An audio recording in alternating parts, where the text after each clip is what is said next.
नहमदुहु व नसल्ली अला रसूलिल करीम अम्मा बाद अऊज़ु बिल्लाहि मिनश शैतानिर रजीम बिस्मिल्लाहिर रहमानिर रहीम क़ाल या मरियम अन्ना लाकी हाज़ा क़ालत हावा मिन इंदल्लाहि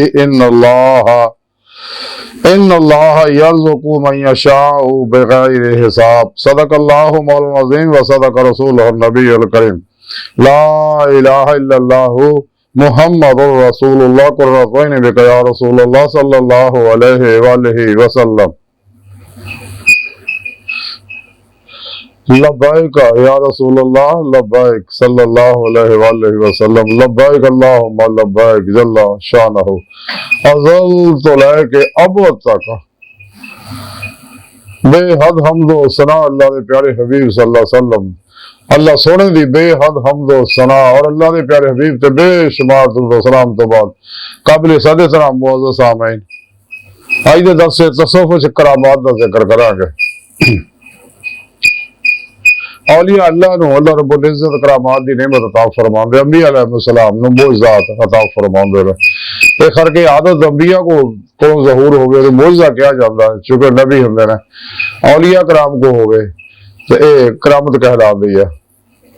यही कैफियत अगर करके आदत का कोई अजीब वाकया काफरा को होवे तो इस्तदराज कहलाता है, किसी मजलूम को होवे तो वह मौरत कहलाता है।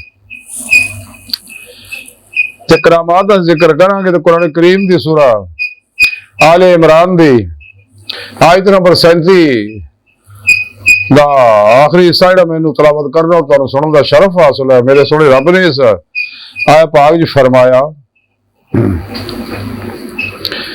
कि जदों हजरत मरियम हजरत ज़िकरिया अलैहिस्सलाम दे ज़ेरे कफालत मस्जिद अक्सा दे विच रियाज तो मुजाहिदा कर रही सीगियां,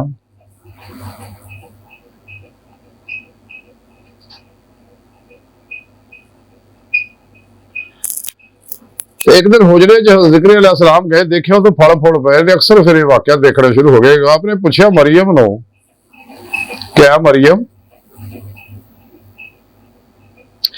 कि तेरे को चीज़ां कित्थों आउंदियां ने? ते हज़रत मरियम ने क्या आख्या कि ये अल्लाह की तरफ आउंदियां ने ते अल्लाह जिहनूं चाहुंदा बगैर हिसाब दे रिज़्क दिंदा बेहिसाब। ये अल्लाह की अता है जिन्हों। इसी तरह कुरान करीम के अंदर करामात का बेशुमार हवाले आसिफ बिन बरखिया का जैसा कि वाकया, हजरत खिज़र अलैहिस्सलाम का वाकया, इसी तरह ही होर कई वाकयात है। अल्लाह रब्बुल इज़्ज़त की अता है। अल्लाह पाक जिन्हों चाहे अता फरमा देने। अल्लाह पाक अपने औलिया और अल्लाह नूं एक करामात दिंदे है, लेकिन करामत वलैद का मयार नहीं है, ये याद रखने वाली गल है। इसी तरह ही हजरत ख्वाजा हसन बसरी रहमतुल्लाह अलैह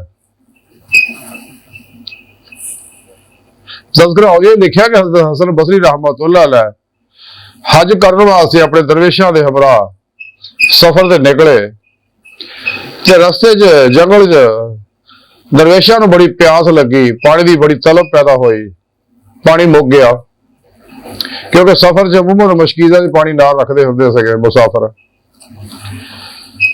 ते आपनूं आख्या हजूर पानी की बड़ी तलब है, प्यास बहुत शिद्दत दी है ते वजू वास्ते पानी हुण है, तहारत वास्ते पानी है नहीं ते नेड़े नेड़े कोई नजर भी नहीं आउंदा। आखिर एक जगह खूह नजर आया, लेकिन खूह का पानी बहुत नहीं आ सका, उत्थे कोई डोल वगैरह भी नहीं सका। उत्थे क्याम किया कि आपने मुरीदा ने आख्या हजूर जेडे होर उलमा मशाइख नाल सके हजूर ख्वाजा खाजगान ख्वाजा हसन बसरी नूं कि हजूर हुण डोल दा किदां करिए? आपने कहा मैं नमाज पढ़ना ते इंशाअल्लाह अल्लाह पाक पानी का बंदोबस्त फरमा देणगे। आप खूह दे नजदीक नमाज लापे पढ़, पानी आस्ता आस्ता तां आउण लग पिया ते सारे लोगों पानी पीता, वजू भी किया, अपनी जरूरियात पूरी की, लेकिन एक दरवेश ने पानी का प्याला भर लिया, चौ रख लिया भी यार फिर लोड़ पऊ। पर जिवें उन्हें इस नीर का प्याला भरिया, पानी थले जान लग पिया। सहरवाल तो बाद वो कह लगे हजूर ये की मामला है, पानी मुड़ के थले चला गया जो प्याला भरिया। आपने कहा इन्हें तवक्कल के खिलाफ काम किया, अल्लाह ने भरोसा ना किया ते जमा करने के चक्कर च पै गया है, पानी नूं ज़खीरा करने के चक्कर च पै गया। ते इस वास्ते वो पानी जिहड़ा अल्लाह ने थले भेज दिता। बाल इहदे सफर करते रहे, रस्ते च खजूरां नजर आईयां तो भुख भी बड़ी लगी, ते आपने उथों खजूरां चक के दरवेशां नूं वड्डियां। वो जिहड़ा भी दरवेश खजूर खावे जो गुठड़ी विचों निकले वो सोने दी होवे। खैर सोने दी गुठड़ियां जमा कर दी उन्होंने, आबादी फिर जाके उन्होंने वेचियां, जरूरियात जिंदगी पूरी की, कुछ पैसे अल्लाह राज भी खर्च कर पे। ये अल्लाह रब्बुल इज्जत दी अता है, अपने बंदियां नूं नेमतां अता फरमाउंदे रहे। इस तरह एक शख्स का घोड़ा जिहड़ा उस नक्स सीगा ते वो वेचण वास्ते हज़रत ख्वाजा हसन बसरी को ले आया कि हजूर मैं घोड़ा बेचना चाहना, क्या तुम खरीदना? आपने कहा हाँ। आपने घोड़ा को खरीद लिया, 400 दिरहम दे के घोड़ा को ले लिया। ते आपने घोड़ा ले लिया तो वो शख्स वापस चला गया। रात ख्वाब दे विच घोड़ा वेचण वाले नूं ख्वाब आया कि जन्नत दे विच 400 मुश्की खूबसूरत घोड़ियां दे नाल उहदा घोड़ा भी चल रहा। वो हैरान होया तो फरिश्ते नूं पुछण लगा उत्थे भी ये नहीं घोड़े किहदे आ एडे खूबसूरत? आखे वो घोड़े ओहदे आ जिहदे को तू घोड़ा वेचिया, ये तेरे घोड़े दे नाल दे सारे घोड़े आ कि उन्हां नूं खिदमत दा मौका मिलिया इस घोड़े दा। इस वास्ते घोड़े भी उहदे ही है, ते जिहदा ये घोड़ा होऊगा ये मुश्की घोड़े भी 400 उहदे ही है। सुबह दी अख खुली और वापस हज़रत ख्वाजा हसन बसरी रहमतुल्लाह कहने लगा हजूर घोड़ा मेरा वापस कर दो, मेहरबानी करके अपने जिहड़े 400 दिरहम ले लो। आप फरमाया जन्नत 400 मुश्की घोड़े देखे ता करके हुण तू ये इरादा कर लिया, ते मैं तो वापस नहीं करना, हुण तो मैं खरीद लिया, मुल ले लिया।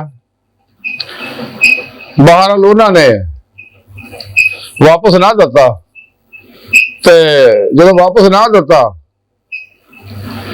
वो शख्स बड़ा मायूस हो गया, वापस आ गया। रात ख्वाब के अंदर हजरत ख्वाजा हसन बसरी ने फिर देखा कि घोड़ जन्नत च घोड़ा ओहो दीगर 400 मुश्की घोड़े जन्नत दे विच चल रहे। ते आप फरिश्तियां नूं पुछदे भी ये घोड़े किहदे ने? ते वो कहने लगे फरिश्ते भी जनाब ये घोड़े ओहदे ने जिहड़ा खरीद के घोड़े नूं वापस कर देवे। तो सुबह आपकी अख खुली थी, आप फौरन गए जाके उस बंदे ने तलाश किया, कहता भा अपना घोड़ा वापस ले ला तो। हाँ जी, ते आपने घोड़ा वापस करता। इसी तरह एक वाकया ऐसे तज़किरा लिखिया कि कारी अबू उमरो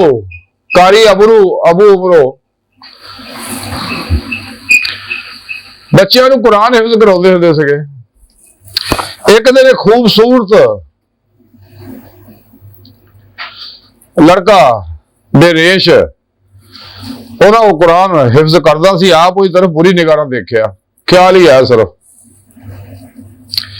तो जिवें ये बुरा ख्याल आया तो उन्होंने सारा कुरान भुल गया।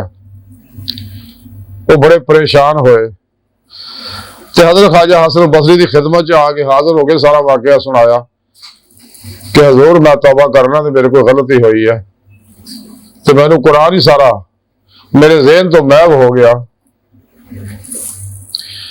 ते आप कहने लगे हज के दिन ने ते तू हज कर, हज करन तो बाद मस्जिद हनीफ में जाई, उत्थे महराब च एक बुजुर्ग अल्लाह अल्लाह करते होणगे, ते उन्होंने जाके उन्होंने को मदद तलब करे, तो इंशाअल्लाह अल्लाह तेरी मदद फरमाएगा। खैर उन्हें हज किया, हज करके मस्जिद हनीफ दे विच गया, उत्थे देखा कि बेशुमार लोग इकट्ठे हुए ने। अचानक एक बुजुर्ग तशरीफ लिया, सारे इस्तकबाल वास्ते उन्हें ताजीम वास्ते खड़े हो गए। बुजुर्ग महराब च गए, नमाज पढ़ाई, उस तो बाद फिर लोग आस्ता आस्ता चले गए। जो बुजुर्ग कले रह गए तो कारी अबू उमरो जिहड़ा उन्होंने बुजुर्गों को गया जा कहने लगा कि हजूर है मामला है, तो वो बदनिगाही ना मैनू कुरान महब हो गया, तो मेहरबानी फरमाओ मेरे हक च दुआ फरमाओ।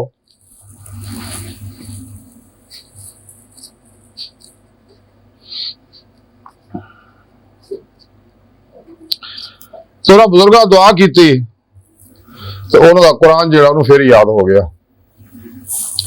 वो बुजुर्ग कहने लगे अल्लाह के बंदे कारी साहब तुहानू मेरा किहने दसिया, फिर ये दसो। वो कहते जी ख्वाजा हसन बसरी ने। आपने कहा अच्छा ख्वाजा हसन बसरी ने मेरा भेद खोलिया, तो मैं हुण ओहदा भेद खोलूंगा। तो कहने लगे भी वो जो बंदा इत्थे आ जो सीगा ना बुजुर्ग, वो ख्वाजा हसन बसरी सी, वो जिहड़ा चादर लई लपेटी सी उत्ते, ये रोज बसरे दे इत्थे मेरे को आउंदे आ, असर के वेले फिर वापस चले जाते हैं, रोज ही आते हैं रोज ही चले जाते हैं, तय अर्जी करते एडी दूरों, क्योंकि अल्लाह वाले तय अर्जी की सलाहियत होंगी है। पलक झपड़ तो पहला जिथे मर्जी अपने इरादे की कुवत नाल चले जाते, अल्लाह की अता करदा कुवत नाल। एक कदम इत्थे रखिया, एक 100 मील से रखिया, एक इत्थे रखिया, एक जा जन्नत च रखिया, एक इत्थे रखिया, एक मदीने कदम जा रखिया। अल्लाह वाले दर्जा बदर्जा औलिया रूए नेमत अता फरमाउंदे रहे। ते ओ बुजुर्ग कहने लगे कारी उमरो यार तेनू इत्थे मेरे को आउण दी की लोड़ है, काम तां हसन बसरी भी कर सकदे सीगे, ते उन्हां दे हुंदे तैनू किते कोई जाण दी लोड़ कोई नहीं। बाल आई दी सारी गुफ्तगू दा खुलासा ही है कि अल्लाह रब्बुल इज्जत अपने बंदियां नूं करामत अता फरमाउंदे, लेकिन नेमत उन्हां नूं दिंदे अल्लाह पाक कि जेड़े सच्चे दिलों ईमान लियाउंदे, सच्ची तौबा नसूह करदे और अपने पीरो मुर्श को तौहीदी मुहम्मदी नूरी कनेक्शन हासिल करके शैतानी नेटवर्क का राब्ता तोड़ के तौहीदी मुहम्मदी रहमानी नेटवर्क का राब्ता कर लेंदे रहे। फिर अपने पीरो मुर्शिद की ज़ेरे निगरानी मसूल रियाज तो मुजाहदात मुराकबात असमा के कुर्बो वलायत करदे और रूह च कुव्वत परवाज़ पैदा हो जाती है। फिर पेशवा की मदद ना फिर उन्होंने रूह कचहरी मुस्तफा सल्लल्लाहु अलैहि वसल्लम की हाजरा शरफ हासिल करती है। फिर आप सल्लल्लाहु अलैहि वसल्लम की मदद नाल अल्लाह की हजूरी जाके अल्लाह का दीदार हासिल करती है। फिर ही अल्लाह वालियां नूं ईमान हकीकी इरफान हकीकी हकुल यकीन फनाफिल्ला फनाफिल ज़िक्र सुल्तान लज़कार और फखरे मुहम्मदी दा कमाल हासिल होंदा। तो फिर अल्लाह पाक जिन्होंने मुनासिब चाहते हैं फिर दायमी दीदार की नेमत अता फरमाउंदे आ, उन्दियां नेमतां भी अता फरमाउंदे आ। फिर अल्लाह वाले बातन दे अंदर रूही सारो परवाज़ करदे आ, लौह महफूज़ का मुताला करते हैं, आलमे मलकूत आलमे नासूत मलकूत जबरूत लाहौर दिया सारा करते हैं। हकीकत सलावात तक सैर रुई है, उस वक्त सैर नजरी है जी हमेशा जारी रहनी है।